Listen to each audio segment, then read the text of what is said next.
Welcome to the Unstoppable Recording Machine Podcast. And now your host, EYAL Levy. Welcome to the URM Podcast. Thank you so much for being here. It's crazy to think that we are now on our 7th year. Don't ask me how that all just flew by, but it did. Man, time moves fast. And it's only because of you, the listeners. If you'd like us to stick around another 7 years, and there's a few simple things you can do that would really help us out. I would endlessly appreciate if you would, number 1, share our episodes with your friends. Number 2, post our episodes on your Facebook and Instagram and tag me at EYAL Levy URM Audio and at URM Academy, and of course, our guest. And number 3, leave us reviews and 5-star reviews wherever you can. We especially love iTunes reviews. Once again, thank you for all the years and years of loyalty.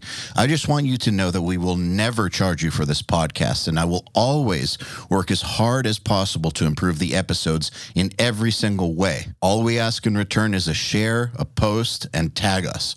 Oh, and one last thing. Do you have a question you would like me to answer on an episode? I don't mean for a guest. I mean for me. It can be about anything. Email it to me at eyal@urm.academy. That's EYAL@urm.academy. There's no .com on that. It's exactly the way I spelled it. And use the subject line, Answer Me EYAL. All right, let's get on with it. Hello, everybody. Welcome to the URM Podcast. My guest today is my old friend, Jesse Zuretti, who has been on the podcast before, but we're welcoming him back. He's a musician, songwriter, composer, and sound design specialist, best known from work with Netflix, Marvel, as well as the work done with his band, Binary Code. And despite starting primarily in the world of making songs in a band environment, Jesse has been skyrocketing his career in various fields, including composition, commercials, trailers, post-production, and many other arenas. And I'll just say, on a personal note, it's really cool to see one of my friends go from being in an unsigned band that's just struggling to like really thriving. So let's get into this. Jesse Zuretti, welcome back to the URM Podcast. Thank you, man. I'm glad to be back. It's been mostly me listening to the podcast, so it's cool to be on it again after... What has it been, like a year or so? Maybe longer? No, it's been longer because we recorded your episode when we were both in LA at the same time that time, right? Oh, yeah. You came to my Airbnb. Yes. That was several years ago. Yeah. Besides the fact that we're friends, one of the reasons I wanted to bring you back on is because your career has really evolved since the last time. It just keeps on evolving, which is really cool. But I think that it's been really cool to watch. And I said this in the intro, but it's awesome to see one of my friends go from being in, I don't want to say local, but unsigned, like struggling band, which is a really cool band, but still in the struggle zone, to thriving in a field that's actually very difficult to get into. So, as someone who has pivoted as well, it's just cool to see somebody else pivot and then actually make it work. It's an interesting thing to do because there's so much psychology behind it that we don't realize at the time. It's like when you're in that band and you're putting your all into it and you're treating it like it's the most important thing in the world, you can't help but see outside of that. And when you pivot, it's almost kind of like your mind is trying to save you from ruining your life, basically. Sometimes, some people, like, the pandemic has been really challenging for a lot of people. And I think that's mostly because people create their entire identity off of being in the band that they put their all into. That's what I was about to say. The biggest challenge for me with the pivot was the identity issue, because I saw myself, and now I'm playing again and doing the band again. But at the time, dropping all that was like a really weird thing, because I had like 20 years of history where defining myself as the guitar player was just how I saw myself. Yeah. It was strange approaching the world and it's still me. That's the thing. But it's a weird psychological game. Yeah, it kind of reminds me of the movie The Wrestler a little bit with Mickey Rourke. He's like this pro wrestler, and then he's doing like, VFW wrestling matches in like, Eastern Pennsylvania or something. And it's like, what a challenge it presents to the ego. And we don't realize it at the time. And that's probably what keeps us alive in those moments, like continuing, there's probably more people probably listening to this that are in the same position of like, they haven't really reached where they want to be with their endeavors with music, and their ego is what's keeping them in the game. And for some people, that's what ultimately makes somebody successful, is that dogged mentality of continuing to do something even though they're not getting somewhere yet. It's the determination gets people in a lot of places. But then sometimes it kind of, some things are against your will, like the pandemic. And when that happens, people don't have a choice but to be at home, or, to have to like go back to getting a day job or something. And it's kind of, it's very troubling. And I see the effect that it's had on people and people we've lost. I think that probably played a role in that, and it's really sad, but it kind of proves the power of pivoting, I think. Giving people, even the subconscious idea that they can pivot actually helps. Yeah, it's an interesting question that you just presented, because at what point is it delusion? And at what point is it just knowing that you have something to offer and the world just hasn't lined up for it yet? It's really weird, because we all know people where no one is going to say it, but everyone's thinking it, where it's like, oh man, just give it up. Seriously. Or take a break. Or take a break. Like, you're being delusional. And then on the other hand, when we see, when we hear about the 15-year-long overnight success, well, that 15-year-long overnight success, that is such a common cliche. Those 15 years leading up to the overnight success is someone who didn't quit. It's real tough, because in some ways it's just a gamble, right? Like, you have to gamble on yourself, and other people have to gamble on you, and you're either going to be right or you're going to be wrong. And there's no way to know if you're going to be right without taking the gamble.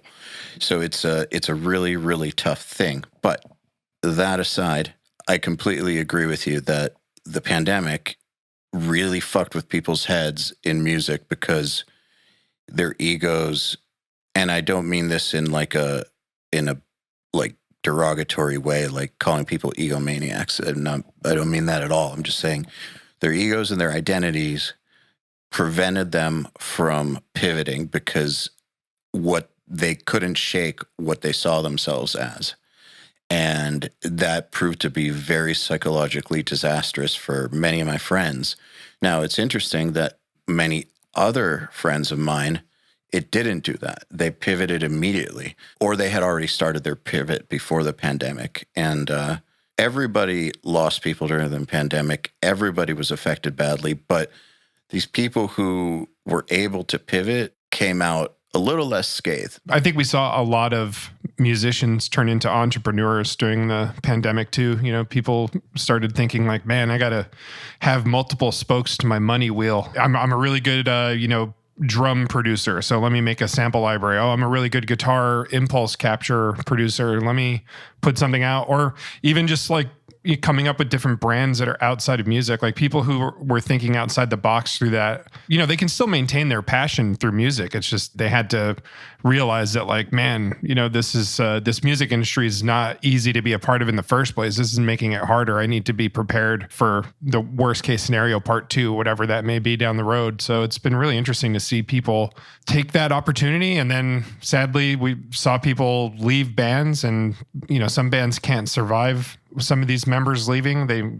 It's also like, think about the psychology of being in a band with somebody who decides to pivot too, because then it's like, then you really realize the value of some of the people that are in your band that you didn't realize at the time too. So it's just a really interesting world. Socially, it's an experiment, and pivoting is great. And it's honestly like, for me, it was so unexpected for me to pivot into the career that I have, with composing, but I'm really happy that I've had the opportunity to stay connected with the music world by, taking what I've experienced and learned and, fashioned into a spike in the composing world, and then kind of bring it back into the world of working with bands in a different capacity than I was used to before. You started your pivot before the pandemic, though. I did, yeah. My pivot started in about 2018, but, like I kind of felt like I abandoned the music world a little bit in a lot of ways, like, still relevant to music, of course, but like, yeah. I mean, you kind of had to, like, so that's one thing that I think needs to be understood is one of the things that you might need to accept when you pivot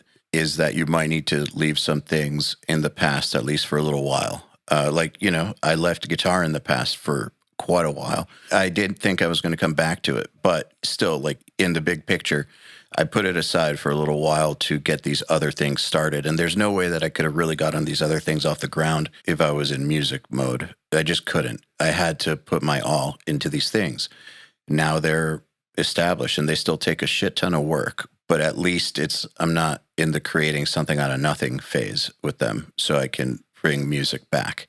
But I don't think that other people are going to have to quit for 7 years or something. I do think that it is kind of important to come to terms with the fact that you may need to say no to some things, at least for a little while. I agree with that. You only have so much kind of time money, so to speak, to spend on your efforts. Like you get like a budget basically of your internal power and resources. And when you're doing like, what you were doing before with producing bands, like it's so absorbing. Not to mention the fact that, your ears are taking a physical beating, your mind is getting worn out. So how at the end of a day do you have any power or momentum to like continue doing something for yourself personally at the end of that? That's exhausting. So it makes total sense when you take a break from that and then create, probably one of the most important things to happen for, the underground metal world, for the foreseeable future, this like educational resource that's basically shaping the future of music in a lot of ways, and it's how could you have done that if you're also dealing with, like, a lot of people don't realize, like, being in a band on a label doesn't necessarily mean you're going to deal with more professionalism. Sometimes it actually kind of goes the opposite direction. So, oh man, yeah, you were dealing with bands on labels, but like that's more drama sometimes because then you have somebody else giving a loan to a band essentially, and then there's all these like different people who are up your ass about getting something done and or dealing with the people, and they don't understand the psychology of what's going on in the studio, and then you're supposed to create like the URM at the same time. It's like not even on anybody's radar. Not possible. And that's why, like I've had actually several producer friends think that they were going to start something like it because they see what we do and they think it's easy or they could just do it. And it's like, I mean, you could, but you're willing to quit production, and they never are. And then they realize they should just work with us. It's not that these people aren't capable. They're capable. They're all smart. They're all brilliant. Like, the ones I'm thinking of are all brilliant people. But do they want to quit producing bands? No, they don't. I did. I wanted to quit. So that's the big difference is I hated producing bands and hated it more and more and more as time went on. It got to the point where I just couldn't do it anymore. And so this was perfect. I feel like you were getting to a equal kind of point with pursuing your band, even though you guys had just finished like really like quite a monumental record and stuff. Like I feel like you were getting to the same point with your band to where you were just tired of that and needing something else. The record that we put out in 2020, like right when the pandemic hit and when it really made everybody stay at home, basically in May of 2020, we finished recording that at the end of 2017. We had our eggs in that basket big time, and we have, record labels like, listening to it and, thinking about it. And I think, that I've waited in the past before for record labels to make a decision, and it's like years drag on. And then it's like all this lost time when I could have just been making a new record. So when the opportunity was presented for me to start composing, I kind of took that as a sign in a lot of ways, and I put my back into it. And it was exhausting, man. I was like working 50 hours a week as a creative director for a musical instrument company, and then I was composing every single night, basically at certain points of the week, where I was composing after work for like 5 to 6 hours. And then also like thinking about, oh, my band has a show at St. Vitus in Brooklyn. We have lighting and all this crazy stuff that we're doing. And I'm like juggling all that. And then it just, I couldn't do it anymore. I had to think of like, what's going to be paving my road, a little bit better here. And even though the album had potential for being on a label or something like that, just in my experience. It totally did. That album, I think, was the one that could have actually done that, for sure. And I'm glad it didn't, honestly. Like, and I know that that's mildly something that I wanted at some point, but I'm so glad that it didn't happen. And in a lot of ways, I'm really grateful for the kind of like the forced pivot in a lot of ways, just because I still get to make music, and I'm actually a part of an industry that I'm a little bit more passionate about in a lot of ways. Like I'm more passionate about film. Just, my grandfather was a child actor and a director, and I grew up in a household that's really passionate about writing. My grandfather's ex-wife, my grandmother who helped raise me as a kid, was a TV producer and a show host. And like that's where like my family's passion comes from on that side of things. But then you have my dad's side that's really passionate about being in bands and loving music. And I was never passionate about the way that I felt about the industry side of music as much as I am about the film industry. It's so creative, and it's just a different way of doing music. It's incredibly difficult. And I think I liked the challenge of that too. Yeah. It's important to recognize what it is that gets you going too, because what you're more passionate about is what you're more likely to put the most effort into. Yes, absolutely. I was thinking about this the other day. You and I have, some, I guess we'll talk about it at some point on this podcast, but, just listening to some of the new stuff that you've been writing, I hear something so much bigger than like the metal world within your music. Like I hear your dad, he must have, I actually wanted to know, like, how much did your dad kind of influence your musical upbringing? Like, was he making you listen to all sorts of stuff, or did you just latch onto it? Consciously or? Yeah. Not much. But I mean, that shit was always around. So basically, it was either the Beatles or orchestral music at all times. That's two good things to have at all times. Yeah, right. As a kid, those are like the best musical influences a kid could have, is the Beatles and orchestral music. And also, you're not just hearing the Beatles like everybody else's parents put it on while they're like, doing the dishes or, cleaning plates for their, their like cabinet or something. Like your dad hears music unlike anybody else probably has experienced. It's so different. Yeah, my parents appreciated the fuck out of them. So it was definitely not like listening while doing the dishes. He never like sat me down and was, strapped me to a chair, Clockwork Orange style, and like downloaded Stravinsky into my head or anything. But kids absorb what they're exposed to, good or bad. Like that's just what kids do. So if you're in that environment growing up, like all my dad's friends were musicians from the orchestra or guest soloists coming in, and they would often just come practice at our house during the day. And these are just like the people that were around at all times. So, I didn't know what I was being exposed to, but I was still being exposed to the best of the best nonstop. And so I think I probably have a grander concept for where you can take music just because of what I was exposed to. Yeah, it's like people who make their kids listen to a lot of like really crazy music now, when they're in the developmental stages. So like as they get older, their brains are more challenged. I was wondering, do you think you might have like a near eidetic like photographic memory? Because like I feel like you're a person who never forgets a single detail. So I wonder if like when you were a kid, you were hearing stuff, it was like getting imprinted into like the future. Because you write music that is like stuff that people have to sit down and study, like film music. We like Danny Elfman, Bernard Herrmann, Jerry Goldsmith, like those type of people. Like I've heard stuff that you've been working on and know comparisons to these composers who are like highly educated in their field and have spent their whole life dedicated to that. And like somehow you can like make that stuff just off the top of your head. I wonder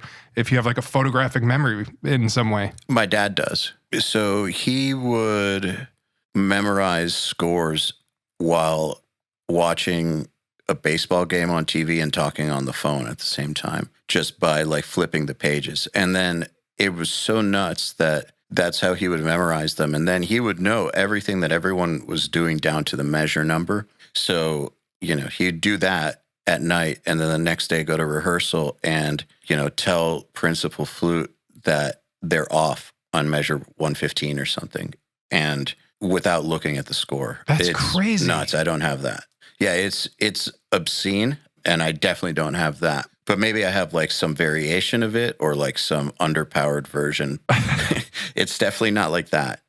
That's one of the most nuts things I've encountered so far musically. And people who are listening right now are probably thinking it's like memorizing, a Killswitch Engage song from the early 2000s. Like, this is music where there is so little repetition. So like memorizing those things like your dad was doing is like a beautiful mind level stuff, because I mean, it's like just endless math. He was memorizing The Rite of Spring like that. Yeah, crazy. It's ridiculous. Or like 90-minute long Mahler symphony. Just crazy. Watching TV. It's hard to understand how that's possible, but he told me once that while he's conducting, he's flipping the pages in his mind, and he fucks up if he like accidentally grabs 3 pages. Whoa. And flips That's to the crazy. wrong page. Yeah, Wow. It's really weird. Yeah, it's super crazy. Being around that will have an effect on you. It has to. Well, near eideticism is just as powerful as somebody with a full photographic memory. I mean, like when you have, in psychology, like the more power you use for your brain, the harder it is to balance reality for a lot of people. So maybe having like less of the full tilt kind of, eidetic memory plays a role in why you're capable of also like building all these different entrepreneurial businesses and growing things in such a, because the things that you're doing are very social endeavors as a business. It's not like you're just creating a product and then people just buy it and then you don't have to deal with them ever. You have to engage with people. So maybe that balance actually like lends itself to being kind of more well-rounded to, all these different endeavors that you've done, which is really crazy. But I mean, I'm just like, I'm basing this off of listening to the music that you've been writing for Doth, which is like, I don't think people have any idea like what's coming around the corner with that stuff in terms of, if they listen to Doth in the past, they're going to get some of that, but like it's elevated on a different level at this juncture. Well, I guess since we're talking about it, you've been working with us on the orchestral and some of the synth arrangements and helping out a lot with taking the music further. You know, what I think is interesting, I'm actually curious about this because I know I've told you this or I've texted it, but I was ready to just drop the project actually back in January. Like I was going to do it and then I was just like, leave the past in the past and fuck it. I'm not into this for several reasons. But you were super persistent about doing an orchestral arrangement on one of the songs. Like, it's not that I doubted your abilities or anything, but I was ready to like can the whole idea. I was actually there. I could sense it too. Yeah, I was over it. Like it was causing me, again, I'm not going to talk about why, but like it was causing me the same kinds of feelings that it was causing me back in the day. And I was like, I don't need this in my life. Like I have graduated from this bullshit and put it in the past. And then I humored you and sent you the track. And then 2 days later, you sent me that orchestral arrangement. I was like, all right, back in the game. So like you doing that is the reason that it's actually moving forward. Because like I said, I was out the door again. I was super impressed. Like I knew that you were getting good, but I didn't realize. I guess it's not that I doubted you because like you've been showing me stuff this whole time, but I guess I hadn't heard your orchestral arrangements like that yet, and I wasn't expecting it to be like that. So I was kind of blown away, and so was Sean, and so we kept going. So thank you. Yeah, well, I'm glad because for me as I was a fan of Doth before we met back like a decade ago. It's just cool to be a part of it. But it's really weird. Like the world that I'm in, there's so many clauses in effect for a lot of things, right? Like, so I have, NDAs and non-competes that I've had to fight through. And the toughest thing for me is like, man, I can't talk about this music that I worked on. I can't do this. I can't show people that I've worked on this thing that's really kind of like an extravagant arrangement of some sort and something that's really orchestral and showcases a different side of me musically because it's wrapped up in a bigger picture in a lot of ways. So, and literally in, wrapped up in film or like a TV series or something that, that's coming out. So it kind of sucks because for me, it's like a waiting game. And then by the time that thing comes out, I'll be moved on to the next thing. And I'm riding off of a wave that, crashed about 2 years ago. So it's like, I knew in my mind, I was like, man, I just want to work on this. Like, give me an opportunity. Because I'm not known for that in the music world, that's for certain. I'm not known for being able to do the classical style, but with the Marvel world, like I'm very kind of, entangled in the Danny Elfman and Hans Zimmer sound. And then, I'm also just, since a kid, I was obsessed with Bernard Herrmann music, and I didn't even realize it because I didn't know who he was, which is really crazy. I wasn't thinking about who is the film composer in 1992 for a movie that I watched, but now I go back and I'm like, that's who the composer is for this. Is amazing. And like, I realized like that's an influence on me and I didn't even know it.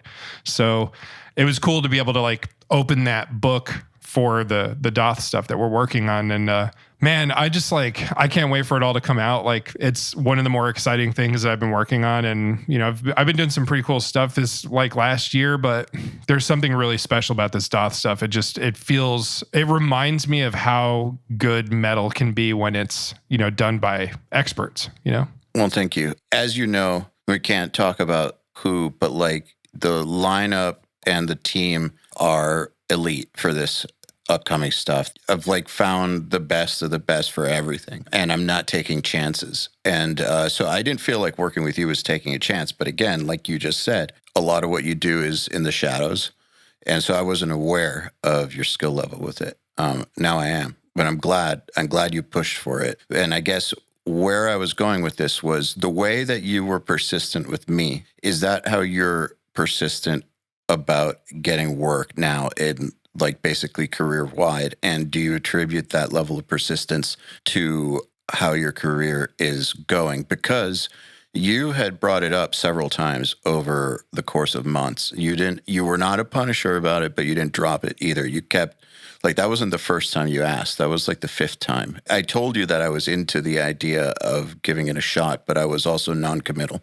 I wasn't bullshitting you or anything or California knowing, but I also I wasn't aware of your skill level. I think it's important to understand if other people aren't aware of what you do, to like not get discouraged and like help them understand what you do, so that if you really have something valuable to bring. So again, what I'm wondering is that level of persistence that you had with me, is that kind of how you approach everything? Yes and no. So admittedly, and it's mildly embarrassing, but like I have gotten to, it's embarrassing / like, wow, this is really cool. But it's kind of a 2-part answer. So like, yes, I'm persistent about something that I want really badly, but I've also gotten to a point where people knock on my door more often than not. So like a lot of my like steady income over the last couple of years has just been people coming to me asking me, will you work on this? Will you do this? So, but you can't level up that way, like just by getting asked to do stuff all the time. At some point you need to think to yourself, how do I leverage my, an award or like, success with, clientele? How do I leverage that now into working with people that I want to work with? And it's kind of like a little bit of a game of like making sure that I understand that I'm very lucky that I have people who ask me, hey, will you work on this? How much would you cost? Versus, yeah, that's cool and everything, but like, you're asking me to work on something I wasn't looking for. I'm looking to work on something like this. So now I have to, the last like 6 months has been building a pitch for a TV series that like the world doesn't know about yet, which is like the most persistent thing I've ever done. Cause I'm writing music for something that doesn't exist. I'm writing out, verbiage for a pitch. I'm thinking of how do I get in contact with the right people? Like it's a different kind of, hunting, so to speak. So yes and no. And then I've also I want to work with bands more now too. And I want to work with bands that I like. And that could be somebody's band who I haven't heard before. I have no idea. Sometimes, there could be a local band that's the next Gojira for all I know. I have no idea. So like, I'll take a chance with that. But like, I'm also interested in working with bands that like I look up to or listen to regularly, and just taking the opportunity to be a part of the creative process for some people. So it's like persistence in some directions, but I'm also like stupidly comfortable right now. And it makes me uncomfortable to know that I do that. So I am becoming a bit more persistent with that. Like you, for example, I was going to be a part of Doth in some way, in some form in the first place. I think like when we were talking originally, it was like synthesizers, maybe here and there. But then it was like, how do we elevate this a little bit more? So with you, I also know too that like, you're so methodical and like planned out that like you can't be pushed too hard. So you have to like, you can't just like email people consistently, text them, bother them, DM them, like pretend to, give a shit about their posts on social media and say like, dude, that's so great. That's awesome. And just copy and paste it. So I knew that I had to give you breathing room to get your ducks in a row. Yeah. Well, you did it right. But that approach, lots of people, friends included, let me just say, it's not just strangers, but lots of people ask to do things with me or want things from me or are just coming at me at all times.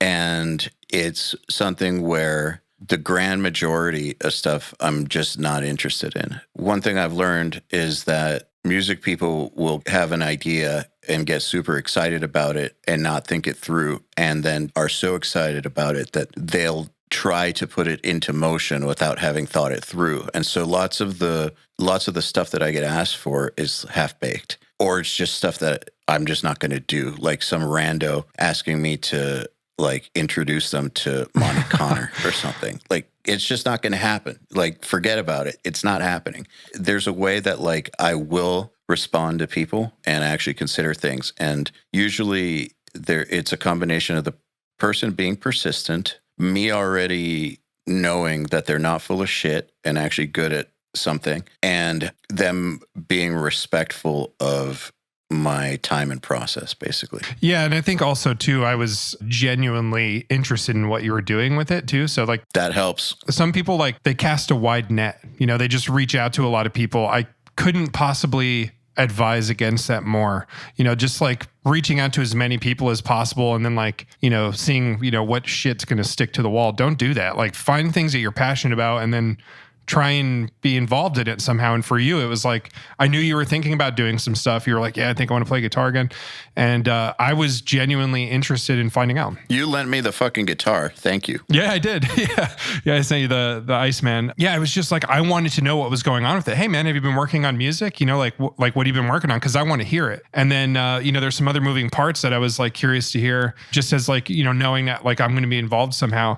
And it got to the point where I was like, hey man, like I would love to give it a shot at like some of this stuff. Like if there's an opportunity, and it was through genuine interest in what you were doing. It wasn't some sociopathic way of me trying to find a stepping stone for leveling up. Like I just wanted to be a part of something. So I think that plays a huge role in the interaction between the two of us throughout the whole thing, is that I was genuine.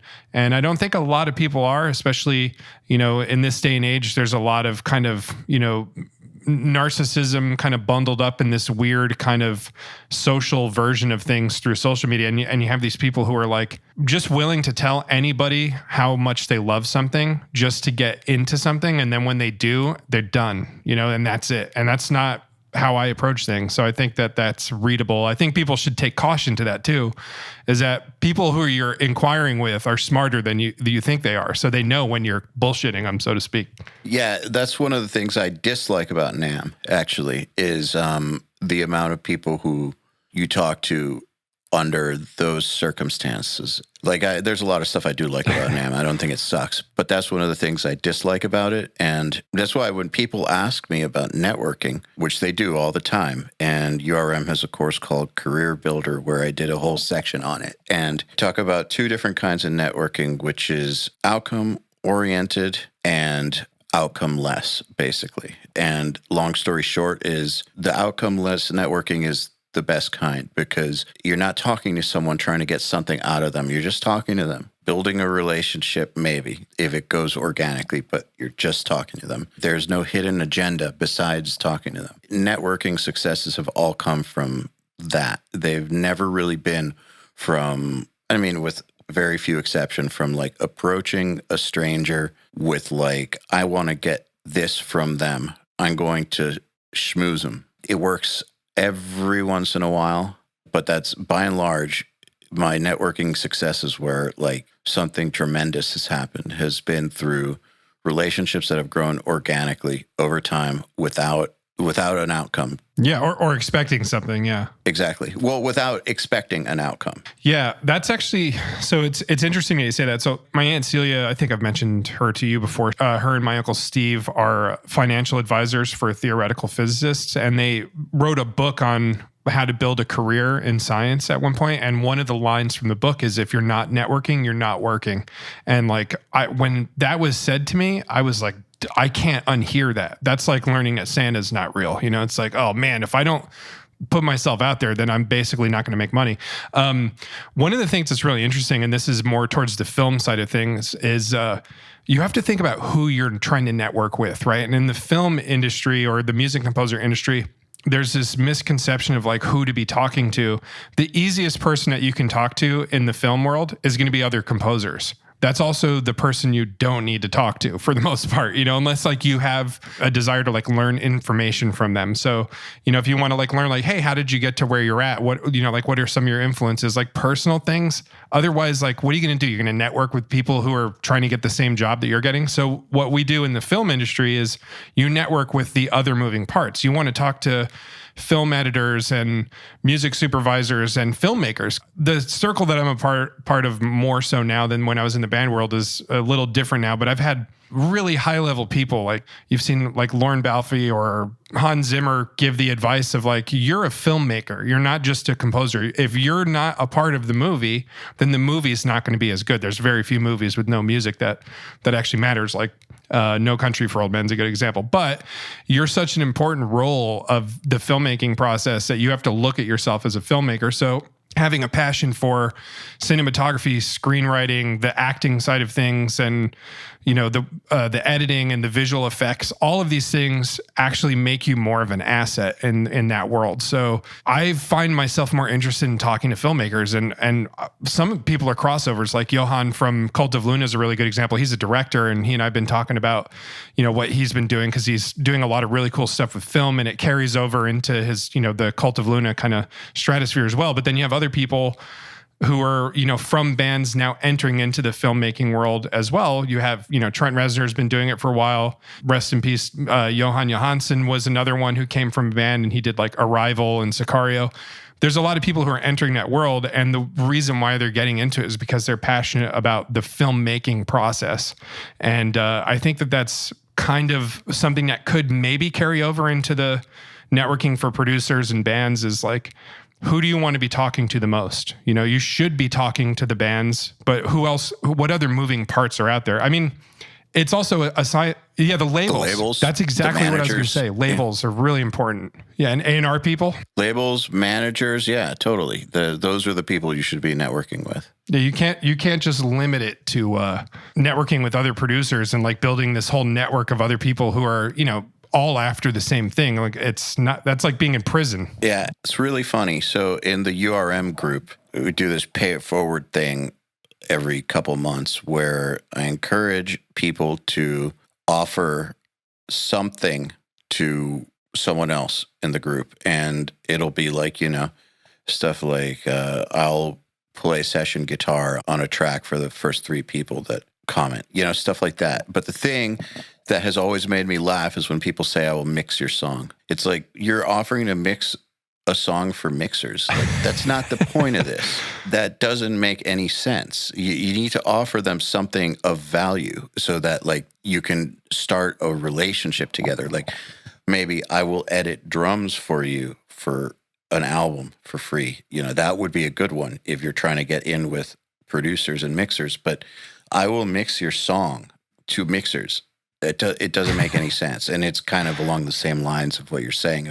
If you're a composer and you want to advance in the film world, the people you should be networking with aren't your competition. It's you should be networking with the people you're going to be working with. Yeah, that's a good way to put it. You don't want to network with your competition. I mean, there's value in building a community. I mean, sure, why not? It's good to have brilliant friends who like inspire you and like you have a good, healthy competition with. But as far as serious career advancement goes, you want to be talking to the people that are going to be hiring you. Yeah, I think there's a misconception too that networking with other people who are doing the same thing you're doing may turn into an opportunity to become like a replacement. Like, oh, hey, maybe they won't be able to take on a band or something, and then I'll do the next, Every Time I Die record. It's like, no, that's probably not how it's going to work. The people who do, like Will Putney, he knows who's going to work on stuff for him if he's not available. So you don't need to pretend like polishing their ass cheeks is going to get you the next album. It's not going to happen that way. That's just not how it works. Unless you're already like somebody that person like looks to as like, somebody that they respect. It's just really hard to do. And that happens with the composers a lot. Or someone that's on their team. Right, on the team. Yeah, exactly. These people have teams of people. And composers do too, man. I mean, people probably don't know this, but like one film is not made by a single composer most of the time. There's a lot of people involved, especially the Hans Zimmer stuff. He's always had huge amounts of people work on stuff with him, and it's his ideas are the foremost selling point of the score, but he becomes kind of like a producer. I kind of do that too in a lot of ways sometimes now, where I will take somebody who's got a great sound and a great mind and then shape their skill set into something that's more suitable for like the bigger picture. And he does the same thing. It's like a team of people. He's had like Jeff Zanelli work with him. I mean, it's an endless amount of people, but it's a lot of people who work on stuff. So if Hans can't take, an opportunity for a production, he's going to hand it off to somebody on his team, which is like 20 to 30 composers at this point. So that's kind of the same thing. Will's got a bunch of guys that work with him. Everybody's got a team. So focus more on the bands, think about the bands, think about the A&R people, think about, people who are, booking agents or managers. Like there's so many other moving parts to look into as well. Hey, everybody. If you're enjoying this podcast, then you should know that it's brought to you by URM Academy. URM Academy's mission is to create the next generation of audio professionals by giving them the inspiration and information to hone their craft and build a career doing what they love. You've probably heard me talk about Nail the Mix before, and if you're a member, you already know how amazing it is. At the beginning of the month, Nail the Mix members get the raw multi-tracks to a new song by artists like Lamb of God, Angels and Airwaves, Knock Loose, Opeth, Meshuggah, Bring Me the Horizon, Gojira, Asking Alexandria, Machine Head, and Papa Roach, among many, many others. Over 60 at this point. Then at the end of the month, the producer who mixed it comes on and does a live streaming walkthrough of exactly how they mix the song on the album and takes your questions live on air. And these are guys like TLA, Will Putney, Jens Bogren, Dan Lancaster, Tui Madsen, Andrew Wade, and many, many more. You'll also get access to MixLab, which is our collection of dozens of bite-sized mixing tutorials that cover all the basics, as well as Portfolio Builder, which is a library of pro-quality multi-tracks cleared for use in your portfolio, so your career will never again be held back by the quality of your source material. And for those of you who really want to step up their game, we have another membership tier called URM Enhance, which includes everything I already told you about and access to our massive library of fast tracks, which are deep, super detailed courses on intermediate and advanced topics like gain staging, mastering, low end, and so forth. It's over 500 hours of content, and man, let me tell you, this stuff is just insanely detailed. Enhanced members also get access to one-on-ones, which are basically office hour sessions with us, and Mix Rescue, which is where we open up one of your mixes and fix it up and talk you through exactly what we're doing at every step. So if any of that sounds interesting to you, if you're ready to level up your mixing skills in your audio career, head over to urm.academy to find out more. Well, let's talk about something that happened for you in real life based on, proper networking and everything we've been talking about. So you recently signed with Netflix to work with them on some projects. We can't divulge any information specifically about those projects, but can you walk us through a little bit of how the deal came about and what the process was to strike the deal with them? Yeah, that was a word of mouth opportunity. So not surprised. That's like the composing world as a whole, like it's very hard to get in with the people directly. How do you get in with somebody at Netflix? How do you get in with somebody at Marvel? It's like, where do you start? And a lot of people think it's knowing somebody who already works there, and that works, but like, what's your reputation going into it? It's who do you know and what do they think of you?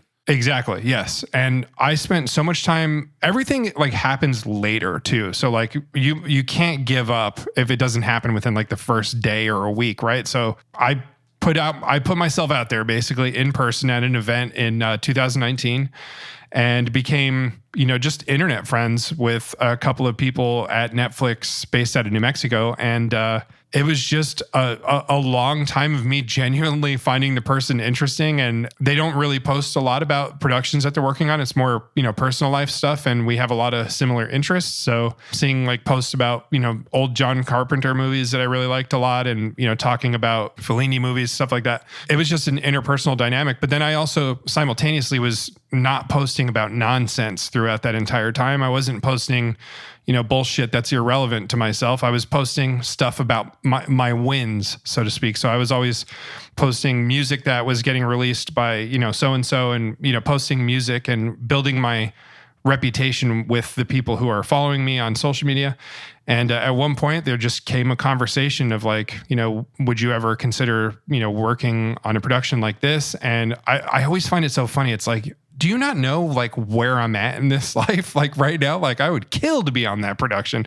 But to them, they're like, would you be interested? And I was just like, I will happily be a part of this, like trying to keep it cool. And then I got invited to go actually to the studios and meet people and sign contracts and stuff. And some of this stuff it's a really weird contract too. I wish I could talk about it because it's like a whole form of education to understand how this stuff works and a lot financially for people who work on stuff like that. So, it's just a word of mouth thing, and it's a long game process. That's a lot of things for me. Like I became friends with somebody at Ibanez and we talked like maybe a year and a half before they actually asked me to write something for them to release a guitar line, which is a guitar that you got that I let you borrow. It took that much time for them to ask me to do something for them. And I just had said early on, like, if there's anything I can ever do to like help or be a part of the team, I've been using Ibanez guitar since my first guitar I had that was like worth something was Ibanez. So like it would make sense. And it took a long time of like proving myself and subconsciously to people like, that I can write music, that I can do things, that I'm passionate about this. And then, it just took a long time. And that's the same thing for everything, honestly. It's a long game. You have to be ready to sit for a year and a half until that, seed that you planted grows, basically. Yeah, that's not that long, though. It's not. Some people, it's longer. Yeah, year and a half, that's quick, honestly. Some actors, it takes 20 years. Yeah, going from total stranger to working together, year and a half, that's great, actually. Yeah, look at the guy who plays Mike on Breaking Bad, the older guy, the hitman, the cleanup dude, the wolf. Yeah. That guy was an actor since like the 70s, maybe the 60s. I remember him, I believe, in 48 Hours. Oh, yeah, that's right. He was in that. Yeah, very briefly. Yeah, with Eddie Murphy and Nick Nolte. Yeah, he got shot at the very beginning of the movie. But that's it though, right? There's that huge gap in between. And sure, he kept busy and did stuff, but like, did we know him? No, right? Like most people not. No. So it just takes a while. That happens for a lot of people. Same with Jesse Pinkman, Aaron Paul. That he was, somewhat involved in like smaller productions. It's a long game. And you also have to know when you're winning too. Like, how do you keep pushing forward without knowing that you're like, you're building points, you're collecting those sonic rings, like you're getting somewhere. You have to know when those things exist. Otherwise you're just like, nothing's happening. I feel like my career is not doing anything, man. I think I'm just going to dude, fuck off with that mindset. You're not going to survive like that. One of the things that I actually want to talk to you about is this like misconception of imposter syndrome, which is such a overused term that I see people use very often. There are so many people who are not the person that they want to be yet, who are labeling themselves as having imposter syndrome, when really what they're having is a moment of insecurity. They're unsure of themselves. When you're an imposter, it means that you became something, right? So it's like, I'm a successful band producer. How long is this going to last? Why me? I'm not that great. Why am I so good at it? If you're like a dude who's like still trying and you think you have imposter syndrome, that's just you're unsure of yourself. Like there's a total difference. So like people are kind of crutching a little too hard on that term. And I think it actually tends to stunt the growth process for a lot of people to like label themselves so early on with that. Well, no, you're absolutely right. Because imposter syndrome is something that successful people have, and it's a good thing because you should be asking yourself if you belong in that position. And you should be asking yourself how long it's going to last so that you do figure out how to keep it going. So like imposter syndrome is a very positive thing, I think, for a successful person to have. But you're absolutely right that until you have ascended to something, like gotten into a position, like become something where you're now in something that you weren't before, or at a level that you weren't before, then an imposter to what? So you're absolutely right. And I think that actually what a lot of people do is they say they have imposter syndrome and they label that as the reason for why they don't do anything. It's a crutch. It is just insecurity. You're right. But I think that even real imposter syndrome is also an insecurity, but it's a good insecurity. You should feel insecure about things. It's a rightful insecurity. Yeah, you should definitely ask yourself if you deserve to be where you're at, because nothing lasts indefinitely. There's no job security in a lot of the success that we're all looking for. It's how much you want to work. In anything in this world. Unless you own an oil company or a water, filtration company or some government related thing, there's no security to it. And even then, forget about it. There's just no security to it. And honestly, like, there's probably a lot of people listening right now who have damaged their workflow by thinking about whether or not they have imposter syndrome. It's like, no, you don't. You don't have it. Keep working really hard and then start succeeding. When people are knocking on your door constantly, that's a good time to start. Like, why me? When is this going to stop? When do people stop caring about me? Yeah, when are they going to realize I'm a fraud? When are they going to realize I suck? Yeah, that's the time to start thinking about that. Not before, though. Not when you're working a 40-plus hour a week job doing something else that pays all of your bills, and on the side you're doing this thing, and you're like, oh, maybe I'm not. No, that's just doubt. That's a totally different thing. Actually, that's another good point too. Is the safety net syndrome. You and I have kind of talked about this too. I think it's really more important for people who are still building, but having a safety net is something that actually makes it really hard to succeed for a lot of people as well. It's not everybody, but when you have job security, if you have parents who will bail you out of situations, if you get to live at home rent free, where's the pressure to succeed in that, other than want? And, a parent who's always like, oh, you've got debt and you can't handle it anymore. You like, life's not working out. Well, here's payment for all that. You don't have to worry about it. There's no pressure. You have to have some type of pressure to make you succeed. Even if that pressure is imaginary, like you want to prove somebody wrong. You want to show somebody like, I can do it. Somebody told me I can't. Well, here I am. I'm going to do it. That's at least like a little bit of a safety net kind of, shaker a little bit. You can cut a hole through that. But in a lot of ways, imposter syndrome can be a bit of a safety net for people, because when you're doubting yourself, you're making safety plans. You're putting the bumpers on the lanes. You're like, oh, well, I have to have a job that pays good money so I can continue to pursue this passion. And it's like, yes, you can do that. But then you also need to really challenge yourself. Like, I know when you and I first started talking, you told me about how you kind of shaped your first days as a producer. You just racked up credit card debt. That's a lot of pressure. Yeah.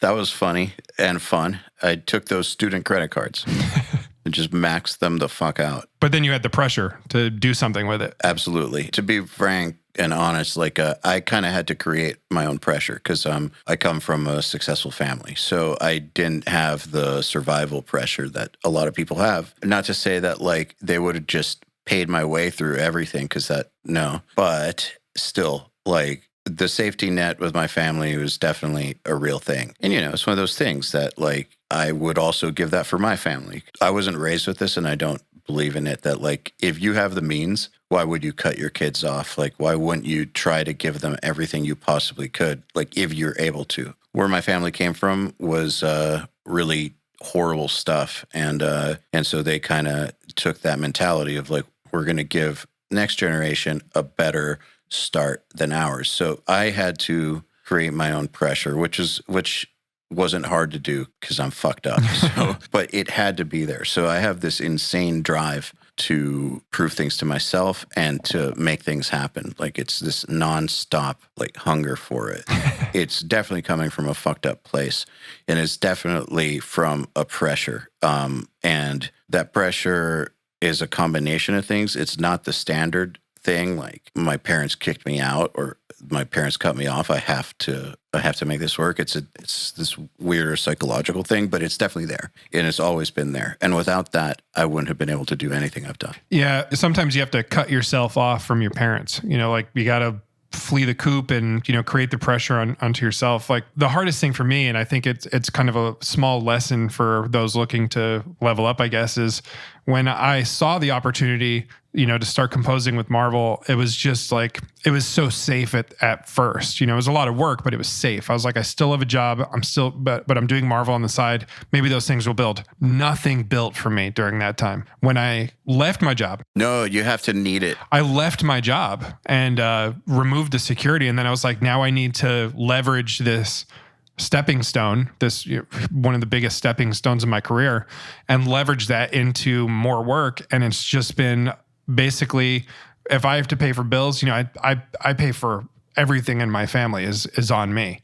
So I have to succeed. That's on me. My dog, her bills, like everything, my home bills, car, paying for my mother, and she's under my care financially. Like all of those things are pressure that makes me get up every day and at least put my mental self into what I'm doing on a daily basis. And that pressure has made me level up and also like keep actively thinking of ways to succeed. It's not just, I'm not just doing, composing and for Marvel, I'm thinking outside the box. Can I work with musical instrument companies because I'm passionate about that, but also get paid to do it in some way? Working with bands, producing other people's stuff that they're doing educational, things for, going to film schools and talking to different people.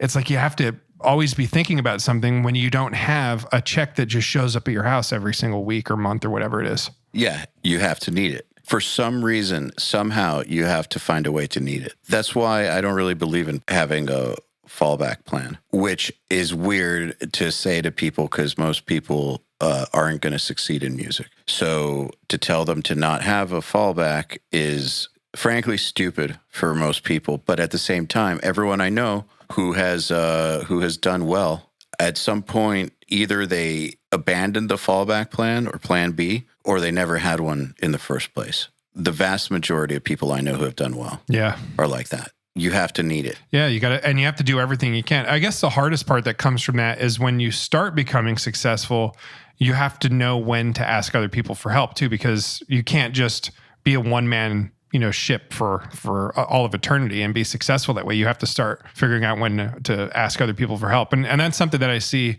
kind of go wrong with a lot of producers is like they want to keep their finances insourced as much as humanly possible. And they don't want to ask other people for help because then they're losing their financial opportunities. But at some point when you're getting to the point where you're in demand and bands are knocking on your door or whatever it is knocking on your door, you have to know when to start bringing other people in to, be a part of the process so you can level up the quality that you're outputting from your business.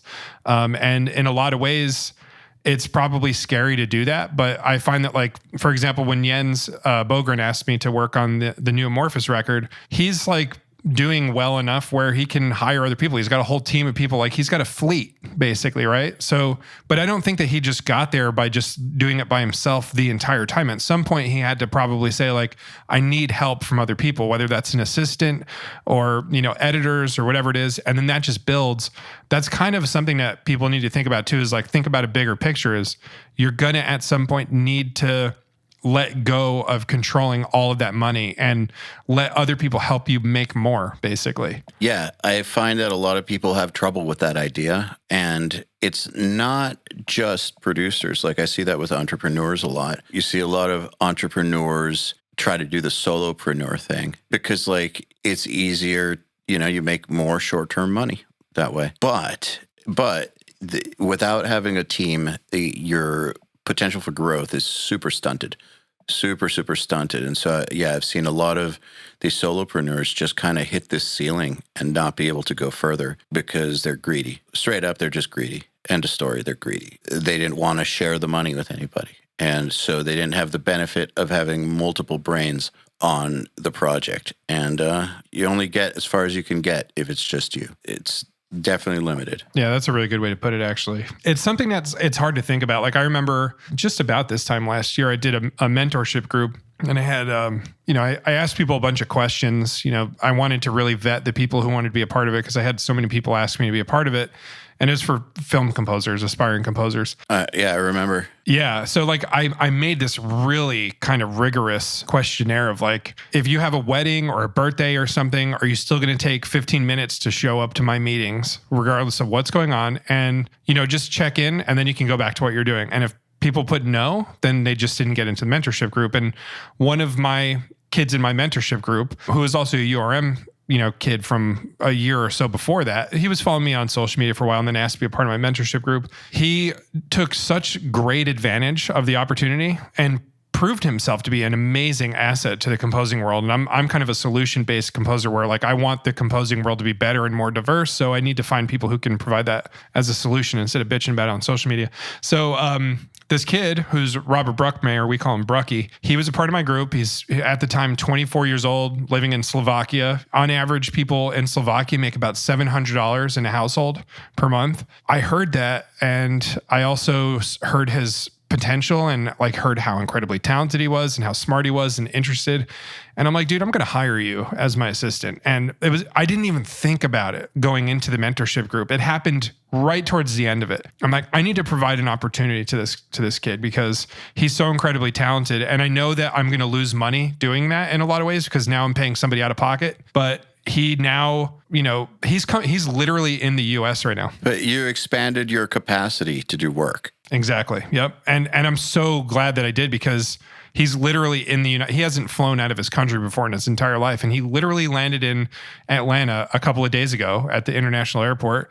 And he's here now after a year, and he's here for work and for networking, and we have work to do together. And I'm hoping that this provides opportunity for him to come to the country and work here and live here and have better opportunities. And, for me, it's been, it was a little bit stressful at the time when I first did it, but now I'm just aiming for more money, creating a bigger picture. And it was like the smartest thing I ever did. But like at one point you would have found me as a person who's like, I can't share, dude. This is like, I live off of every penny I have. But now I'm like, I have to take that risk and expand and grow. And that ultimately led me to now, I'm sure you know this, I've told you about it, but Randy Slaw, who's, he's a composer / producer. Yep. He's worked with Periphery, Devin Townsend. Yeah, I was getting ready to ask you about your work with Randy, actually. Yeah, so Randy and I had been talking about working together for quite a long time. There's not a lot of people who do what we do in the metal world. It's much smaller than pretty much any other kind of niche, facet of helping with the music production side of things. And we talked about working together, and then eventually we just started a production company that we'll be announcing soon. It's called Mighty Music Group. And I have Randy Slaw on board. My assistant is a part of it. Randy's close friend and co-producer, Matt Christensen, who's also in White Moth, Black Butterfly with Daniel from Tesseract, is a part of it. And Sydney, my girlfriend, she's, an incredible orchestrator and can translate, the things that we do as composers who are like, we're good at coming up with the ideas, but like she's the kind of person who takes that and makes it make sense for real instruments like orchestral ensembles and all these different things. So we have this team building. George Lever is a huge part of mix production for me personally right now. So I've been going to him for mixing, and I'm building a team because I ultimately need more people that I can rely on to handle the work that I've been getting and to be able to, hey, Randy, do you want to work on this? Or, hey, Mac, you want to work on this? And pass the torch a little bit. So it's been really awesome. And one of the main goals for us that's relevant to URM is that, we want to be a huge source of bands where they go, bands and producers, where they go when they need professional composing, not somebody's winging it and seeing if they can do it and they want to do it themselves. Like we are going to be a solution for kind of putting an expiration date on the timelessness of the productions that bands and producers are putting out. I like to talk about the expiration date. Yeah, it's an interesting thing, right? Yeah, I do think it's an interesting thing. Could you talk a little more about that? So the expiration date, the way I look at it is like, if I listen to a new metal record from some time, right, there's going to be something about that new metal record that's kind of like, whoa, man, that's a product of the time. It's almost kind of like CGI. Yep, I hear 2001 all over it. If you can tell when the music came out, in a not good way, by the way, if you can tell when it, like when that music came out, what trends were going on at the time, you have just eliminated timelessness from your production. And that's something that you desperately want to avoid. I listened to like Catatonia, Great Cold Distance, came out in like the early 2000s, like mid 2000s. Still sounds amazing to me. Could have come out yesterday. Same with Mudvayne LD50. Like there's a lot of that record to me is still from the future in a lot of ways. And Slipknot too. Like Slipknot's still more aggressive than any, cross-armed pseudo tough guy kind of hardcore band right now. And like, I can't believe some of that stuff is over 20 years old. It's insane, like to think that is that old. It's because it's timeless and they didn't conform to flavor of the moment trends. And also all those bands outsourced. So for me, like the expiration date that I hear these days is a producer or somebody in the band take on the role of doing something that's not currently in their skill set. For example, composing for orchestra or strings or brass or woodwinds. It's just not something that you just all of a sudden get good at because you have MIDI programmed for your guitars and then you just switch it over. There's so much more to that. You have to understand things like the mechanics of performance that goes behind each player. Which techniques are you using? Are you going to be using spiccato or are you going to be using pizzicato? Like those are two different things. They look like similar words. But then also like in the middle of like a violin run, for example, how many different techniques exist within that? It's the same thing with guitar. If somebody's doing, economy picking and then they switch to hybrid picking, you can't just, set the guitar player's mind to just like straight up alternate pick the whole thing. You have to find those nuances. And I hear it more on a technical side of things, but I also hear it on the overall production side of things. I've heard songs as recently as a couple of weeks ago where I just went, why did they do this? Like, it's so upset. Like, do they not know that people like us exist out there? It's probably that. But also, like, are they afraid we're too expensive? I know I've had people say, like, with record label budgets, like, dude, I don't know how much you cost. Like, what do you cost? And I'm like, dude, trust me, you can't afford my composer rate. Just tell me what you have. Because I care more about the project you're presenting than I care about how much money you have, basically. Like I know how little money you're getting from your record label for this budget, for this album.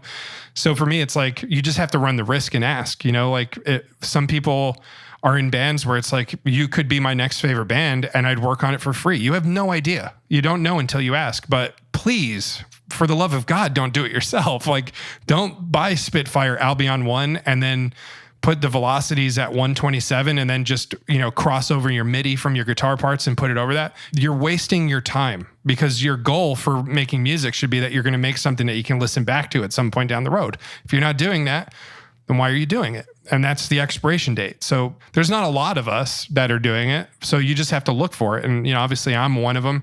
Randy Slaw is one of them. I mean, Randy's worked on countless amounts of records, he's been doing this longer than I have in terms of working with bands. How bands have negated to look into, I think it's probably a communication issue. Like maybe they're afraid to ask. But one of my biggest grudges right now with the band production world is just hearing these terribly orchestrated VST library kind of productions. It's really sad. You don't have to use real strings by any means, but end rant.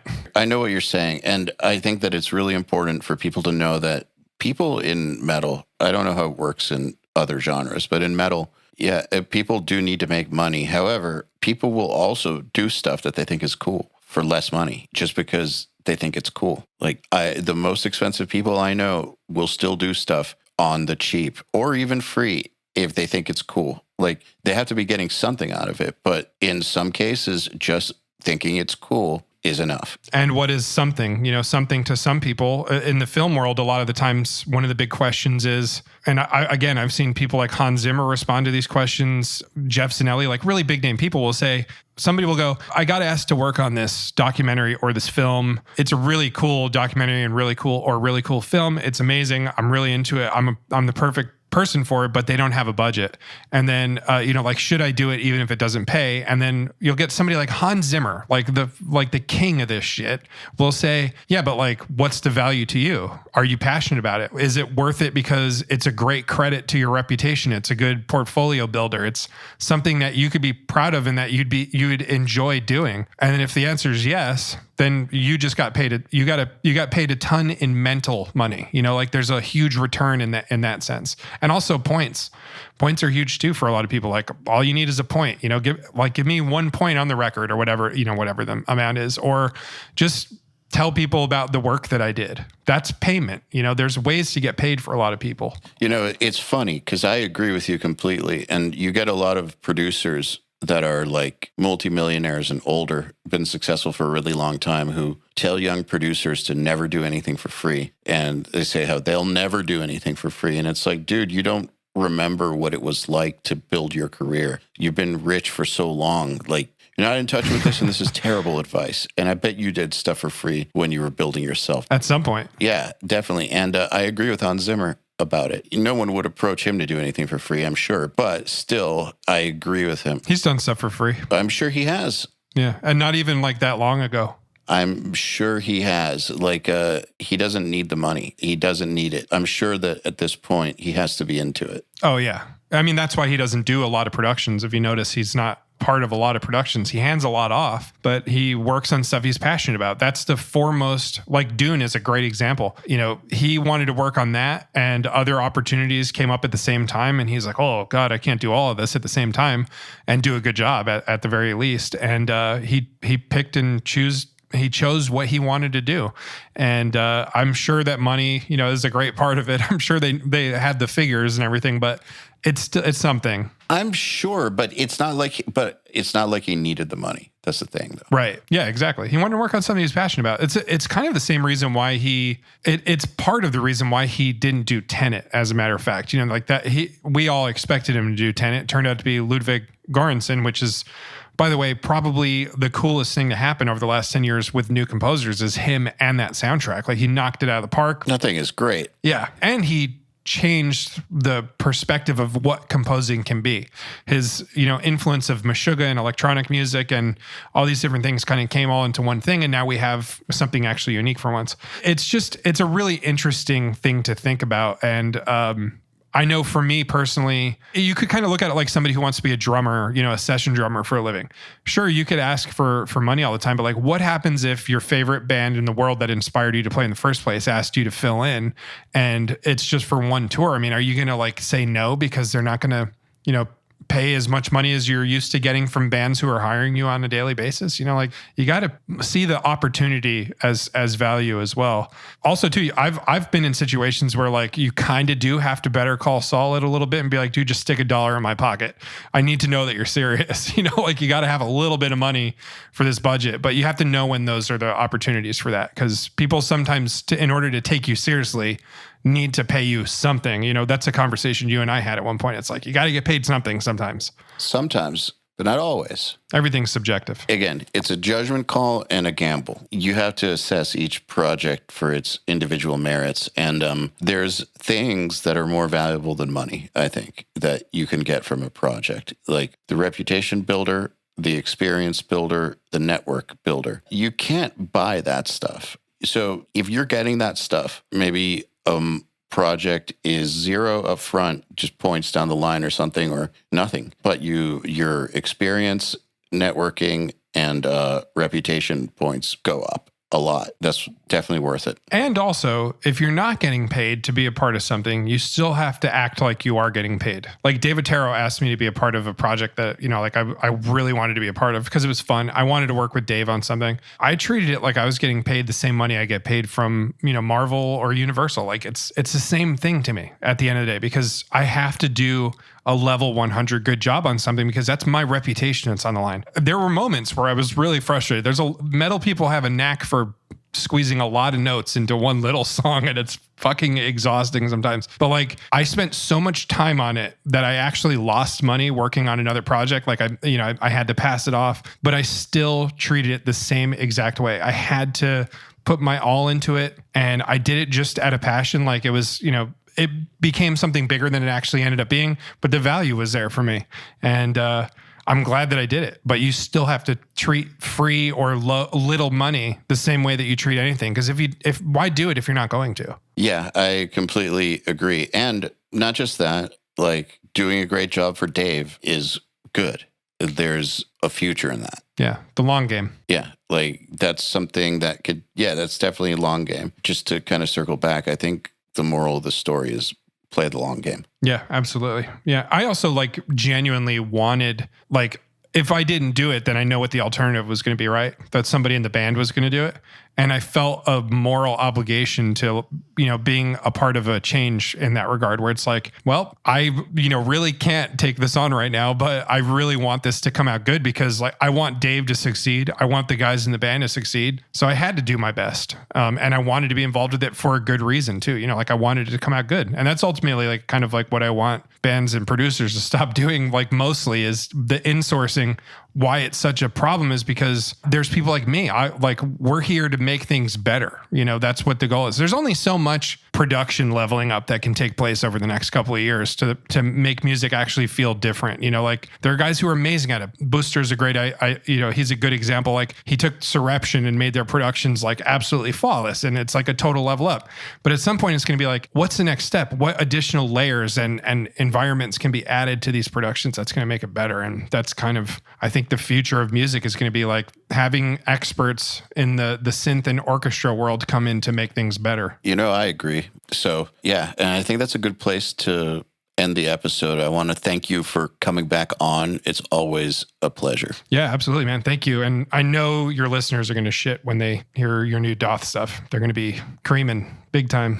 So thanks for having me on. They better. All right, then. Another URM podcast episode in the bag. Please remember to share our episodes with your friends, as well as post them to your Facebook and Instagram or any social media you use. Please tag me at EYAL Levy URM Audio at URM Academy, and of course, tag our guests as well. I mean, they really do appreciate it. In addition, do you have any questions for me about anything? Email them to me at eyal@urm.academy. That's EYAL at urm.academy, and use the subject line, Answer Me EYAL. All right, then. Till next time, happy mixing. You've been listening to the Unstoppable Recording Machine podcast. To ask us questions, make suggestions, and interact, visit urm.academy and press the podcast link today.